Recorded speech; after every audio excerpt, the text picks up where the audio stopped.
First, good afternoon, everybody. Good afternoon. I want to welcome all of you to sunny San Francisco. Glad you could come.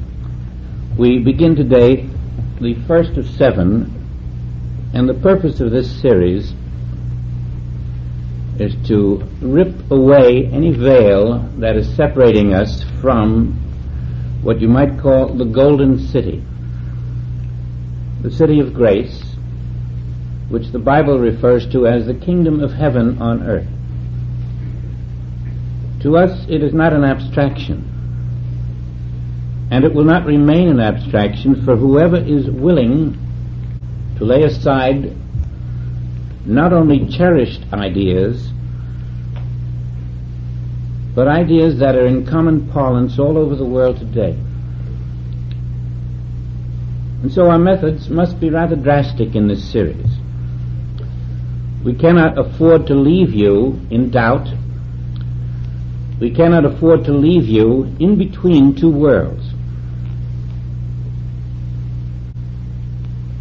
Paul, on the way to Damascus, was taken outside of mortality. And as he puts it in Corinthians, after the resurrection of Jesus Christ, there were some who saw him. Paul puts it this way: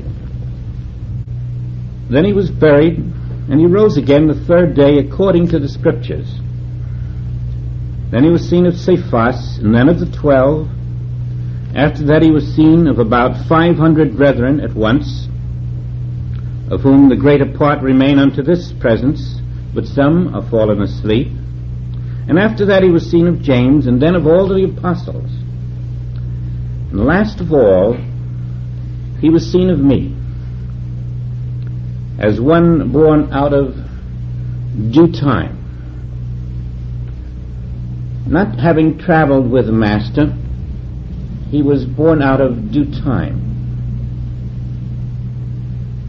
Now this, then, must be placed as Paul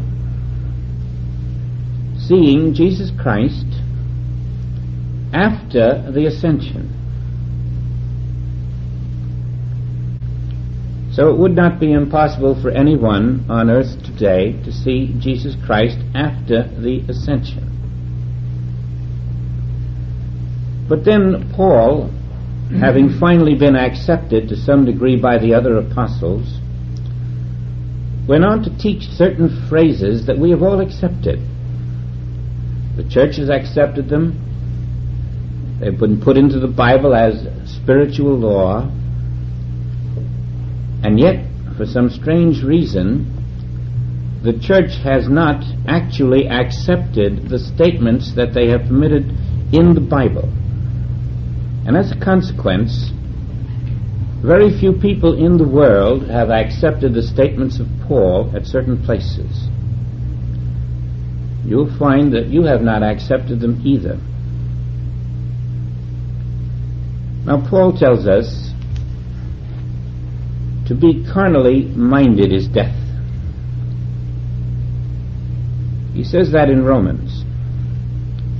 I want to read what precedes that, because it's going to be a very important part of these next 6 weeks following today.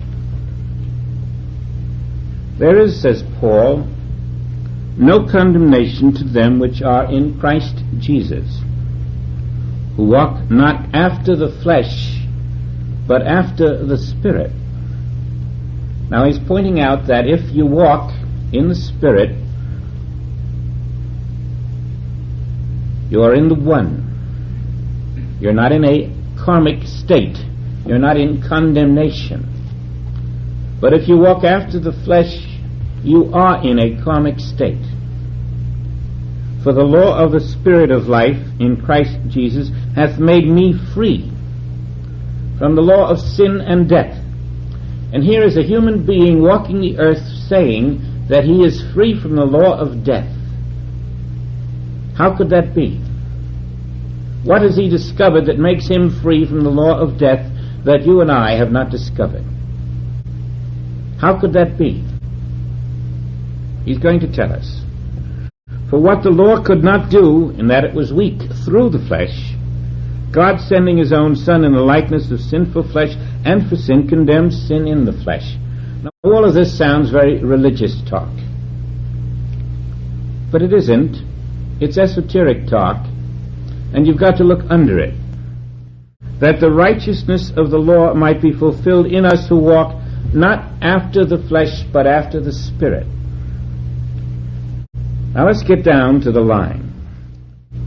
For they that are of the flesh do mind the things of the flesh, they that are after the Spirit, the things of the Spirit. For to be carnally minded is death. Now that's translated carnally minded, and you can see that it could be translated just as easily, to be material minded is death.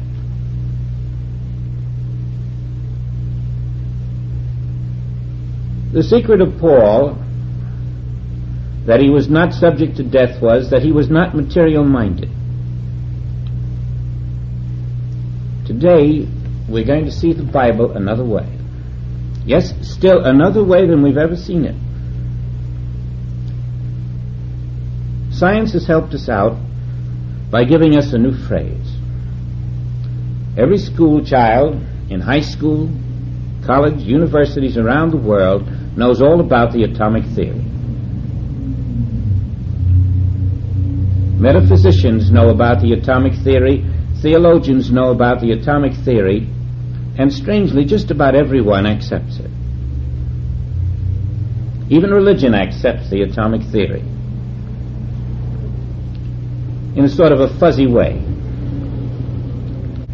And yet, atoms are the substance of matter. To be material-minded is death. To be atomic-minded is death. As long as there is a belief in the existence of the atom, you fall under Paul's statement, to be material-minded is death. If you think there is an atom in this universe, Paul is telling you, you must die. To be atomic-minded is death, because science has given us the statement and the proof that the atom is the substance of the matter of which we are material-minded. And so we must come to grips today with the atom, and then you will see why the Bible, up to this point, has not yet fulfilled its function on the earth, but why it will. For 1800 years, there was no mention of the atom in the Bible. And there couldn't be any, because no one had discovered and proved that the atom was the substance of all things. And so as a consequence, no commentator on the Bible before the 18th century ever referred to the atom. And yet the Bible itself had said, the flesh profiteth nothing. And what is flesh, says science? Now, flesh is atoms. Therefore, the Bible was saying the atom profiteth nothing. The Bible had said, henceforth know ye no man after the flesh, and flesh is atom, so it could have said, henceforth know ye no man after the atom.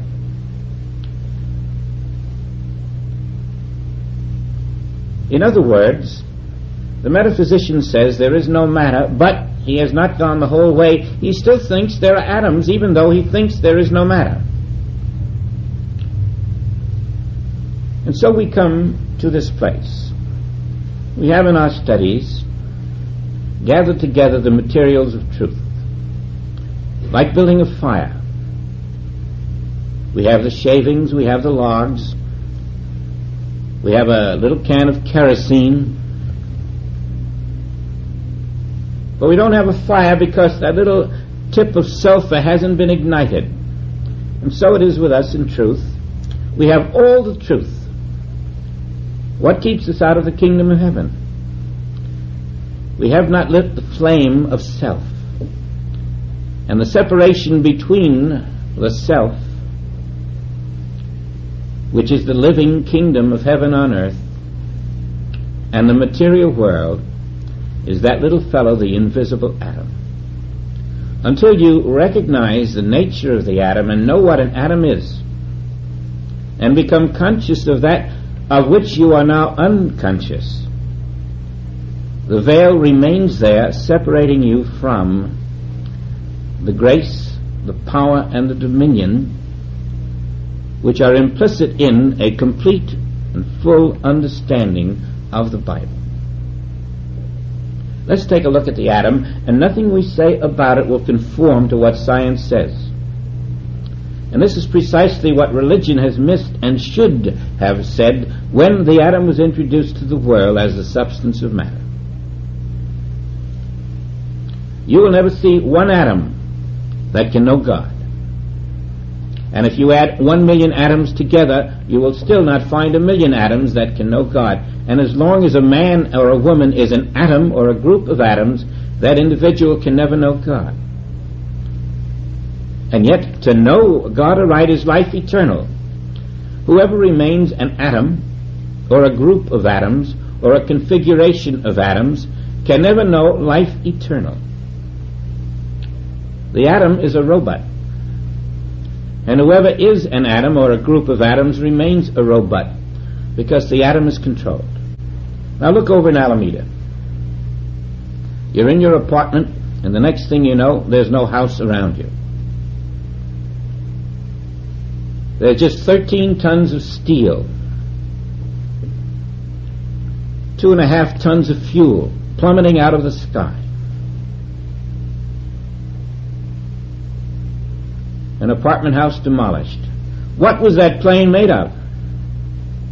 It was made of atoms. What was the fuel made of? It was made of atoms. What were the people made of? They were made of atoms. What was the house made of? They are made with atoms. Who controls the atom? Nobody. Go down to Texas. There are 15 or 20 kids in a bus, and the driver doesn't see the signals, or he doesn't remember what to do. Something confuses him. He stops at the train tracks, and then suddenly he starts again in spite of the warning, and the bus is demolished by a train. 10 or 17 children die. Made of atoms, the bus, made of atoms, the train, made of atoms, the children. No control. You read about the priest. He was beaten to death. Somebody stabbed him 4 times and ran away. The knife, atoms. The man who stabbed him, atoms. The priest, atoms. Atoms are robots. There isn't a thing about an atom that you can control as a human being. You think you can. You have this sense of controlling the atom. You can smash the atom. You can build skyscrapers. You can build modern cities of the future. But nobody's going to live in them except atoms. And as long as we continue to accept the existence of an atom as a reality, we will find that planes will continue to fall out of the sky. People will still be killed. Soldiers will still go to war. There will be no control because the atom is not under the government of God. God does not control the atom for a very simple reason. God never made the atom. Now take an avalanche. You live in the valley and the avalanche comes down, somebody dies. The avalanche was made of dirt, the earth, and the earth is made of atoms. And God doesn't control that earth. That isn't the earth which is the Lord's. The atomic earth is not of the Father. The flood that comes and demolishes a city is made of water, and that water is made of atoms, and those atoms kill. And the atoms of bombs kill. And the atoms of bullets, and the atoms of germs, the atoms of tumors, the atoms of avalanches and diseases and hurricanes and earthquakes and fire and flood, they kill. And once we accept that atoms are made by God, we have accepted God to be a killer. We have accepted God to create an imperfect world. The very acceptance of the atom as even existent is enmity against God, a denial of the all-perfection of God. Now this is not your conscious will or desire to call God a liar, a thief, or a killer, or a murderer. But the minute you say one atom exists on this earth, you have said so. And this is what is in the consciousness of mankind. In the consciousness of mankind, atoms exist. But in the consciousness of students who are looking for the kingdom of heaven on earth, every belief that an atom is real, that an atom exists, in spite of the logic of it and the reason of it and the sense perception of it, in spite of the world belief of it, in spite of the overwhelming evidence of science of it, if you wish to break the veil, you must step outside the atom. For you, it must have no existence. The atom profiteth nothing. Henceforth know ye no man after atoms. Atoms are grass. Atoms have no existence in God. Now, when you see that atoms kill, and you therefore know that atoms are not of God, you can go to the 3rd verse in John. God created all that was made. And you see, atoms that kill were not created by God, and therefore, because God created all that was made, the next phrase, that which God did not create has no existence. God did not create atoms, and therefore they have no existence. What's the point of believing that there is no matter if you still believe there are atoms which are the substance of matter? And so we have to go from the belief that there is no matter into the belief that there is no invisible atom to cause the existence of matter. We're taking the legs right out from under the table. Now this then is not a metaphysical study at this point.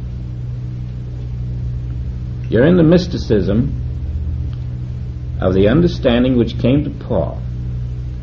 To be atomic-minded is the 20th century translation of to be carnally minded is death. To be atomic-minded is death. And I say this with all sincerity, that science is killing us with atoms. And science will kill anyone who will let him believe that atoms exist in this universe. That means that the true mystic, the true student of Christ, must join Jesus Christ to reach that place where he can say, I have overcome this world of atoms. For me, they have no existence. God did not make them. The atoms that kill, God did not make, and therefore the atoms are not there. And I will not try to say there are some good atoms and there are some bad atoms. There are no atoms. And when this becomes something you will be willing to accept, then you've got to take it into meditation daily. Until for you it's so resonantly clear that you can look at anything in the world and know that whatever you see in this world is based in the belief that atoms are there. That's the universal belief. And that's your human unconscious belief. And you've got to look right at what you see, knowing it cannot be there because atoms cannot be there, and atoms are the substance of that mirage. That is why mankind has not found the kingdom of heaven on earth.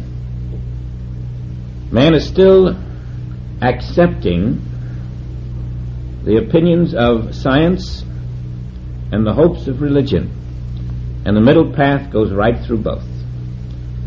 Hardly anyone can really believe that religion is going to bring heaven to earth. There's not the slightest indication this is possible for religion to do. Religion has been asleep and will continue to be a sleepwalker. And it will continue to dream.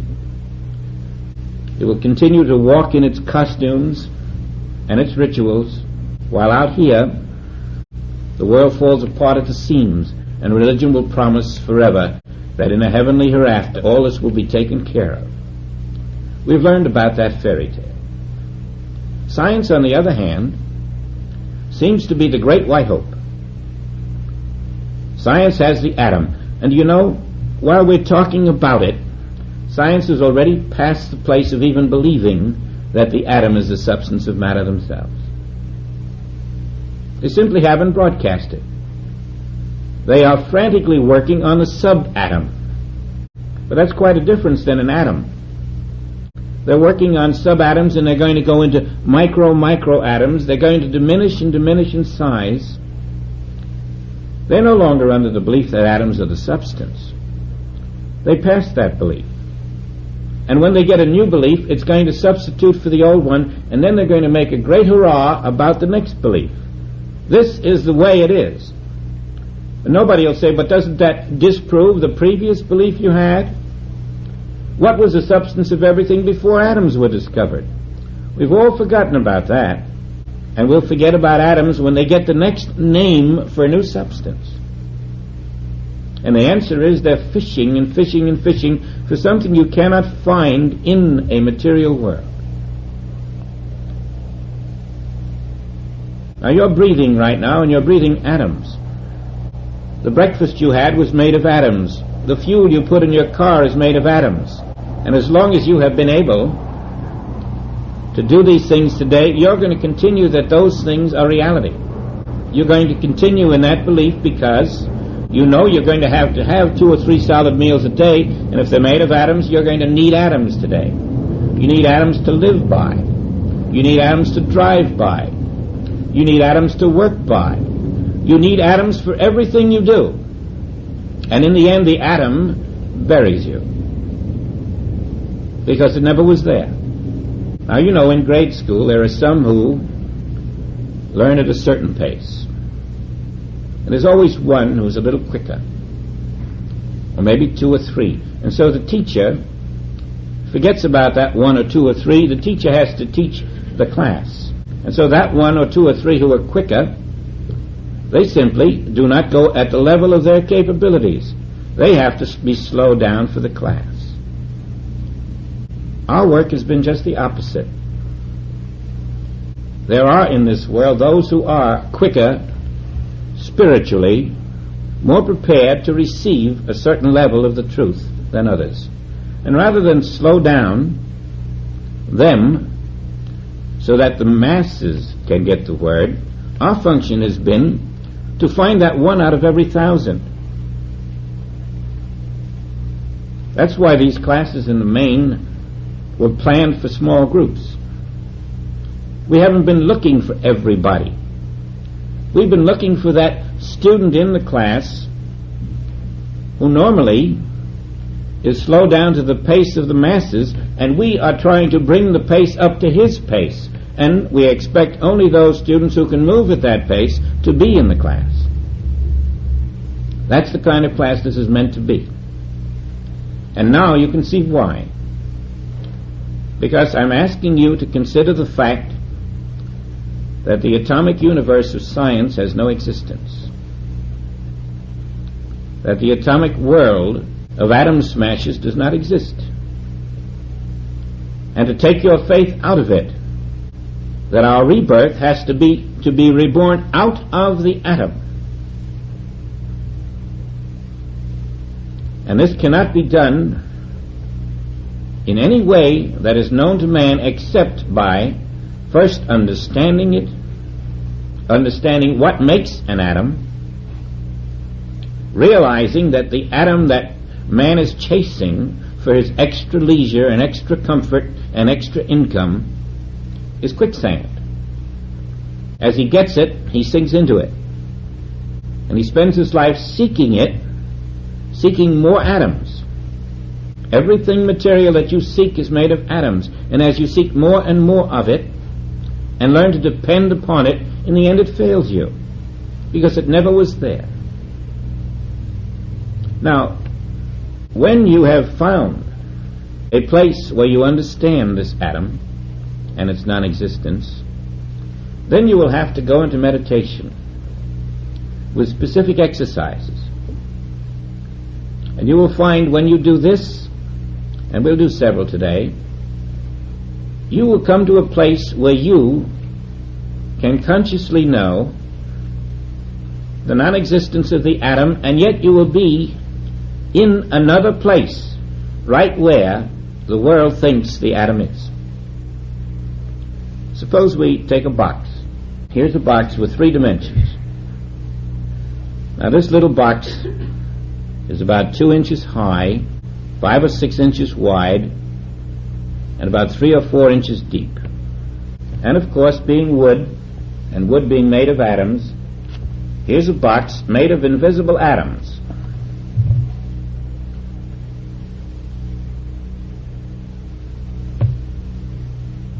You know God didn't make this box. I can burn it or step on it or shatter it, and yet there it is in front of you. Now when you know that atoms are supposed to be the substance of this box and God didn't make atoms, then your mystical question is, where is the box? When you remove the belief that atoms are here, is there a box here? And when you know that atoms cannot be here, can this have length and height and width anymore? Are not the dimensions gone? Can a box that is not here have dimensions? Do you see, it's all predicated on the invisible atom. If the invisible atom is here, then you're going to see a box. And you're going to accept the box. And you're going to accept the dimensions of the box. But once you take the legs out of the table, how can a table be standing if there are no legs? If there are no atoms, and atoms are the substance of wood, can there be a box here? Now I say to you, Jesus Christ says no, there's no box here. There's nothing physical. The message is that only spirit is here, and spirit is not a physical box. Now when you remove the dimensions of the box, 3 dimensions, because you know that the box is not there, in that understanding you have found the 4th dimension. And that is the kingdom of heaven on earth. You cannot find the 4th dimension, the city that lieth foursquare, until you're ready to tear up your belief in the city that lieth threesquare. Now, if you believe this box is here, you're carnally minded. You're material minded. And to be material minded is death. Because as soon as you accept the box here, you've got to accept a physical body. You've got to accept a physical world. You've got to accept physical conditions like disease and death and disaster. They're just as physical as this box. You can't draw the line and say these are here and those are not. You've got to accept all of the disasters in the world and all of the germs in the world, if you believe that box is here. Now we believe that box is here for all of our lives and for all of our previous lives.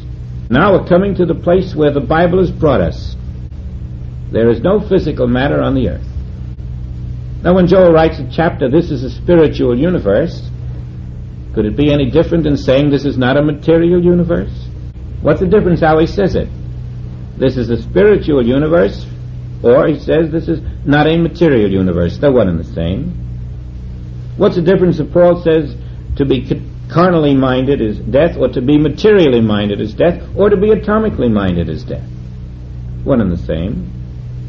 It's just that we have to put the pieces together and face them, and now you have to take a box like that, and you have to go into meditation about it, until you can come to the conclusion that God did not make anything that is temporary, anything that can die, anything that is perishable, anything that is finite, anything that is separated from something else. The Spirit of God is the only creator, and it creates out of its own spirit all that is. And we're in a spiritual universe where there are no boxes. We're in a spiritual universe where nobody can die. We're in a spiritual universe where planes don't fall out of heaven into the ground and demolish people. Why? Because we're not caught in the illusion of the atom. Let's go back now inside ourselves and try to understand this atom, let's take a good long look at it.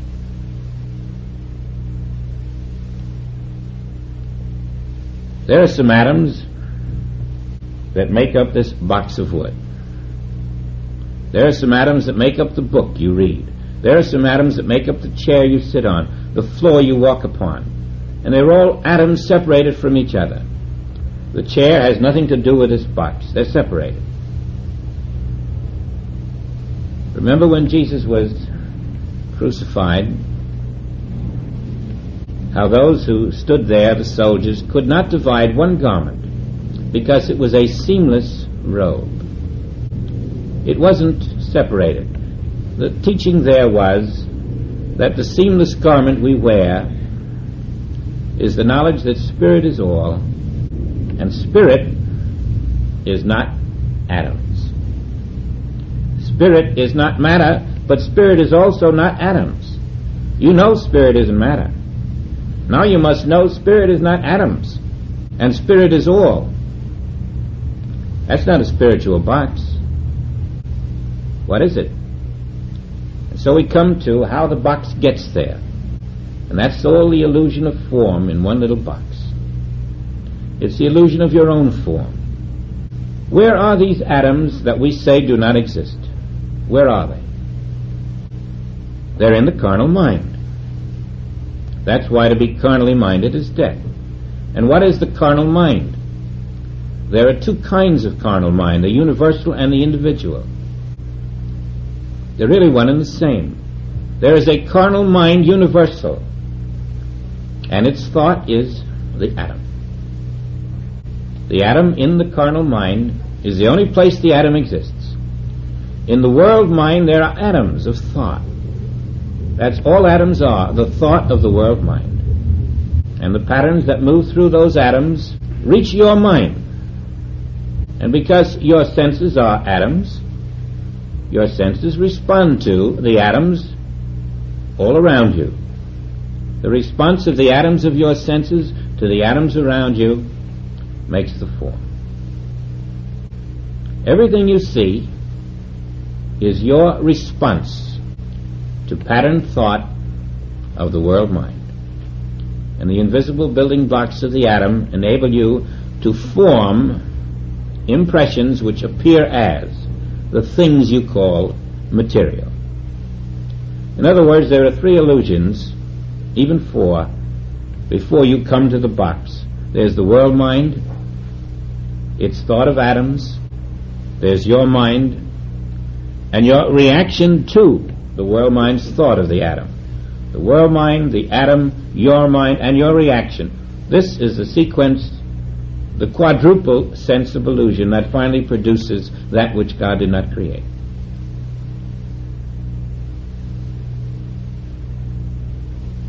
And you may be a mother and create a baby. It's the same process. It's still the world mind, its thought called atoms, in patterns that reach the human mind and then are brought forth into an appearance, and we think it's out there. That if the atoms aren't there, the forms that we think are out there aren't there either. They are in the cosmic mind. The accident of the jet in Alameda and the bus being hit by a train in Texas are the same accident. You don't see them as one accident because they come in different places and different times, but it's like a meteor traveling through the sky, and fringes of the tail fall off here and fall off there. They may come in different areas of the country, but they're all off the same meteor. And everything that happens in this world comes off the same illusion, the same cosmic illusion, the same cosmic mind which engulfs everything that walks the earth. In short, we are walking as atoms in atoms, and this is the tune. There are no atoms out there, and when you remove the belief that they're out there, you will find that nothing is separated from anything. All that separates you from Chicago right now is land. and air. But the atoms of air aren't there, and the atoms of land aren't there. Nothing is separated. It's all the one spirit. You should learn how to meditate on the absence of atoms from the world. There are so many ways to come at an understanding. We could go back to Times Square as you watch the bulbs around the building flash out the message of the news. And you realize the bulbs aren't moving. The bulbs are stationary. What's moving? And yet there's a feeling of motion, but the bulbs aren't moving, and that's all that's there. The illusion of motion is a reaction of the senses. And that's what gives us the news. You see a screen, and there's a horse on the screen in a movie. It runs for 50 miles. Now, how can a horse run for 50 miles on a screen that's 50 feet wide? You're willing to accept it. The screen is 50 feet wide, and if the horse ran for 50 feet, it would be off the screen. But it runs for 500 miles or 50 miles, and we accept it. Now come out here in this world of atoms, and it's the same illusion. We're willing to think we're doing all these things, and we are doing them only because we have accepted the material appearances as real. They are made of the cosmic illusion called atom or the mist. And when you know the atom isn't there, you know the external world isn't there. And this means absolutely nothing to the human mind. But it does to that 1 in 1,000 whom we have been led to believe is attracted to this particular class. 1 in 1,000, you may be the 1 in 1,000 from your area, from your particular household, in your particular lifespan. And if you are that 1 in 1,000, as has been indicated by the previous classes, then for you the meaning of there are no atoms out there becomes the basis for a way of life.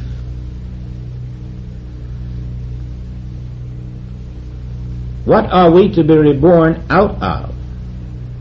What's the point of talking about a first resurrection or a transformation or a Christ mind if we're not to be reborn out of something?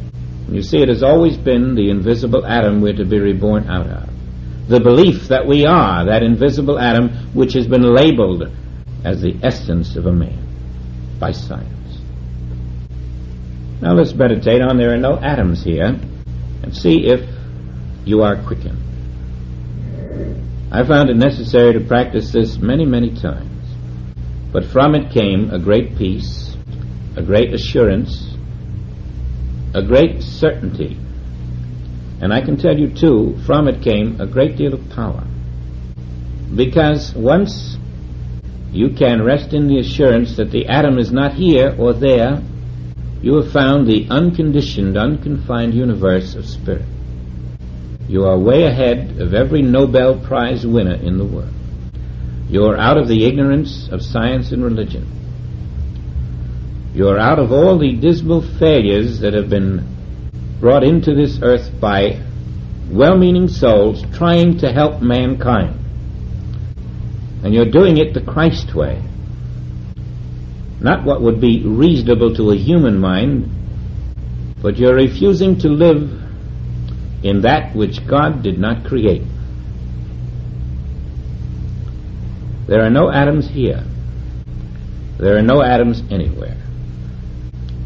And therefore, all things that allegedly are made of atoms are equally non-existent.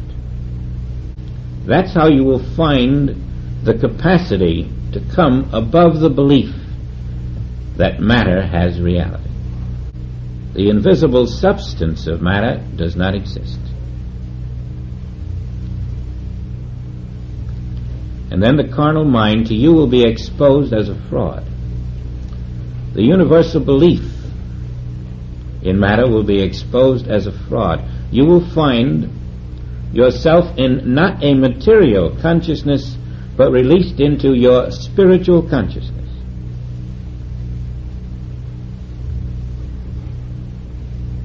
If there are no atoms, where are the material conditions which depend on the existence of atoms? They are equally non-existent. What are the germs?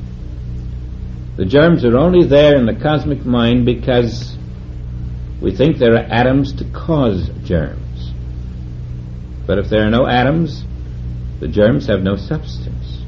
They're exposed as only ideas in the cosmic mind. Every so-called evil condition on the earth has no substance to support it when you know that there are no atoms. And when your consciousness has no atoms, you have found that infinite vacuum which is filled by the Spirit. If you had a quart pitcher and you had a quart of orangeade and a quart of lemonade and wanted to pour them both into the quart pitcher, it couldn't be done. So it is with Spirit. If you have atoms in your belief, there's no room for the Spirit to fill your consciousness. You can't fill your consciousness with spirit and matter, with spirit and atoms. And so there must be a conscious routing out of what had been the unconscious acceptance of the existence of atoms. When you consciously rout out that unconscious acceptance and knowingly refuse to accept the belief that atoms are the substance of anything in this world, you will find a light begins to dawn. You will find the Christ mind begins to come over the horizon to take its place as your mind. You will be able to see why the Christ could appear where a storm was, and without thought, knowing the non-existence of a substance to make a storm, could remove the appearance of a storm. Could appear in a room where there is death to a 12-year-old and know there is no atom there to make a 12-year-old die, no atom there to make 12-year-old bodies, only spirit being there. There is no substance to cause death. There is no substance there to die. The atom is non-existent. All that is there is the Spirit of God. That consciousness unveils the non-existence of the atom, and life flows. That's the same consciousness that said, you cannot bury me, because you are not looking at a body made of atoms. Having overcome the atom, you know God aright. And only by overcoming the atom can you know God aright. And no matter how you try to think it out, you'll come right back to the same solution that has been found through the ages.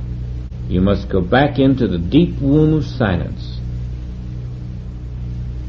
there to let the Christ you have invited by your acknowledgement of the non-existence of anything unlike God. That which can kill is not of God. That which can die is not of God. And you'll find that every condition in the world, every problem, every evil is found only in the atom, which has no existence. When you overcome the belief in the atom, you overcome the belief in all of the conditions of the world, because that's where they are. On your first meditation about there are no atoms out there, you may not find anything startling happening, or on your second or third. I assure you, if you will do this every morning until you do find something, you will know why you have been brought into this study. Now it should be clear then that what we are now recommending is contrary to everything that science teaches in the world today. And yet, it is the great purpose of the Bible to take us out of the false directions of science, out of the false directions of religion, and to restore us to our soul. The only way you're going to step out of the atomic world that dies is to live in the soul which is not in atoms. Your soul is free of this atomic universe. Your soul is not in space, not in matter, not in time, not in the motion of matter. And as long as you believe there's an atom, you're not in your soul, you're in your mind. When you get past the belief in matter, in the atom, you'll find you're in your soul. And this opens you to reality. Now, there's a sequel to this. To be carnally minded is death. But, says Paul, to be spiritually minded is life. As the veil of the atom disintegrates in your belief, and you are spiritually minded, you're in the seamless garment. You're not in separated atoms. You're in the one. The one is not 5 billion atoms. The one is the one. There are no atoms in the one. In the realization of the one, you're out of the atom. And if you're sitting in an Alameda apartment house and a plane plummets out of the sky, I can assure you it won't hit that building. If you're sitting in a bus and the driver goes through where a train is coming, I can assure you something will happen to prevent that accident. Wherever you are in the knowledge that the atom does not exist, you are immune to the action of the atom. And that's what you're going to discover for yourself when you have your meditations on the non-existence of the atom. You will find that those who suffer in this world are suffering from their unconscious belief that the atom exists. They don't even know that they believe it. Never gave it any thought. Just took it for granted.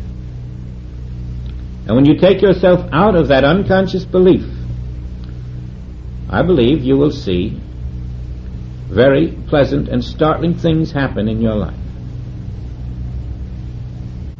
In the beginning was the Word, and the Word was life. The Word was God, and God was the life. But you see, that's only a translation. It hasn't done the world much good to see that in the Bible. The new translation someday is going to be, before the atom, there was spirit. In the beginning means before the atom. Was the Word means there was spirit. Before atoms came into the consciousness of man, there was the spirit. And we must go back before the beginning. Because before the atom, I am.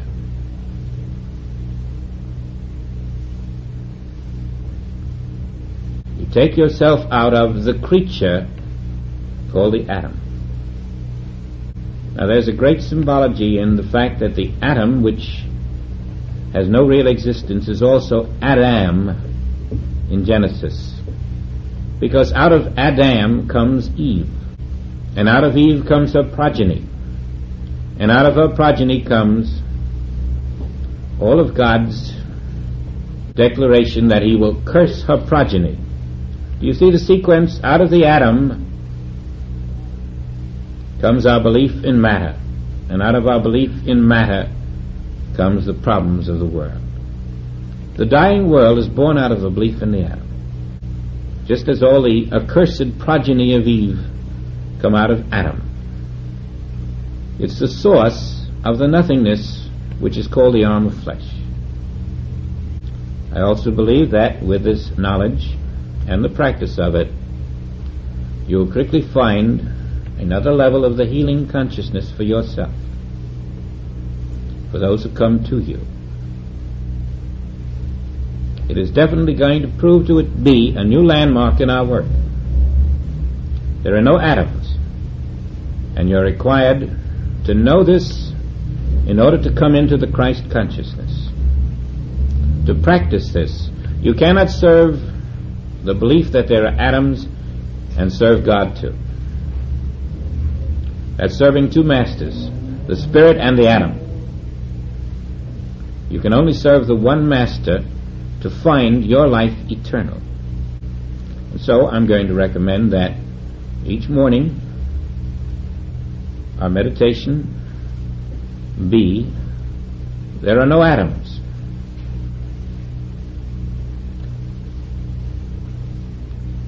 Let the significance of that lift you up to where you can look at a material world and know that it cannot be there because it is composed of atoms that are not there. This is a good time to pause, collect ourselves, and then we're going to put our knowledge to the test in the second half.